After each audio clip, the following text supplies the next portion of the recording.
ଯେଉଁଠାରେ ନାରୀମାନଙ୍କୁ ସମ୍ମାନ ପ୍ରଦାନ କରିବା ସହିତ ଯେଉଁଠି ସେମାନଙ୍କୁ ପୂଜା କରାଯାଇଥାଏ ସେଇଠାରେ ହିଁ ଦେବତାମାନେ ବିଚରଣ କରନ୍ତି। ଏହା ହେଉଛି ଆମ ଭାରତୀୟ ସଂସ୍କୃତିର ଏକ ଭାରତୀୟ ପରମ୍ପରା।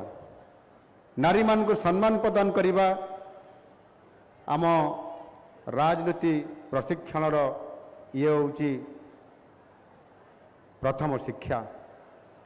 ଯେଉଁ ନାରୀମାନଙ୍କୁ ଯେଉଁଠି ସମ୍ମାନ ମିଳେ ନାହିଁ ସେହି ସମାଜରେ କେବେ ବି ତାହାର ଉତ୍ଥାନ ହେଇନାହିଁ।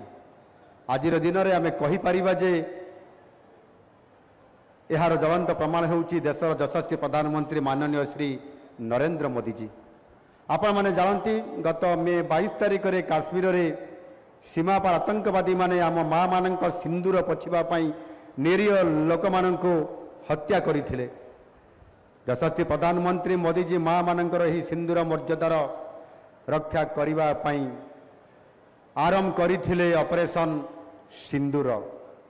ଆମର 3 ସେନାବାହିନୀ ବୀର ଯବାନମାନେ ସୀମା ପାର କରି ଆତଙ୍କବାଦୀ ଓ ସେମାନଙ୍କର ପୋଷକମାନଙ୍କ ଆଡ୍ଡାକୁ ନିମିଷକ ମଧ୍ୟରେ ମାତ୍ର 22 ମିନିଟରେ ଧ୍ୱଂସ କରିଦେଇଥିଲେ। ଭାରତ ଉପରେ ଯେତେ ଆତଙ୍କବାଦୀ ଆକ୍ରମଣ ହେଇଛି ମୋଦିଜୀ ପ୍ରତିଥର ଅଧିକରୁ ଅଧିକ କଠୋର ହୋଇ କଠୋରର ଦଣ୍ଡ ବିଧାନ ମଧ୍ୟ ପ୍ରଦାନ କରୁଛନ୍ତି। ସାରା ବିଶ୍ୱରେ ଆଜି ଭାରତ ଆତଙ୍କବାଦ ବିରୁଦ୍ଧରେ ଯୁଦ୍ଧ ଘୋଷଣା କରିବା ସବୁଠାରୁ ଅଗ୍ରଣୀ ଦେଶ। ଏହି ଅବସରରେ ଆମ ସେନାବାହିନୀକୁ ସଲାମ କରିବା ସହିତ ପ୍ରଧାନମନ୍ତ୍ରୀ ମୋଦିଜୀଙ୍କ ଦୃଢ଼ ନେତୃତ୍ୱ ପାଇଁ ଆନ୍ତରିକ ଧନ୍ୟବାଦ ମୁଁ ଜ୍ଞାପନ କରୁଛି। ଏଠି ଉପସ୍ଥିତ ଥିବା ମୋର ସମସ୍ତ ମାତୃଶକ୍ତି ମା ଏବଂ ଭଉଣୀମାନେ, ମୁଁ ଆପଣମାନଙ୍କୁ ସମସ୍ତଙ୍କୁ ଆଜି ଜଣାଇ ଦେବା ପାଇଁ ଚାହୁଁଛି ଯେ ଆପଣମାନଙ୍କର ସହଯୋଗରେ ଆପଣମାନଙ୍କର ଆଶୀର୍ବାଦରେ ଆପଣମାନେ ଓଡ଼ିଶାର ଶାସନର ପରିବର୍ତ୍ତନ କରିଥିଲେ। ଆଉ ଗତକାଲି ଥିଲା ତାହାର ବର୍ଷ ପୂରଣ, ବର୍ଷ ପୂର୍ତ୍ତି ପାଳନ।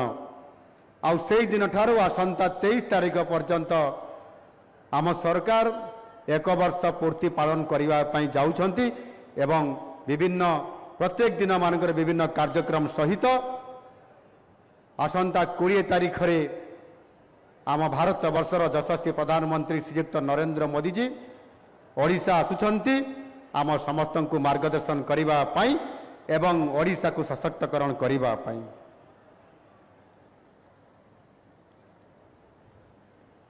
ଗତକାଲି ବର୍ଷେ ପୁରିଲା ପରେ ଆଜି ହେଉଛି ଦ୍ୱିତୀୟ ବର୍ଷର ପ୍ରଥମ ଦିନ।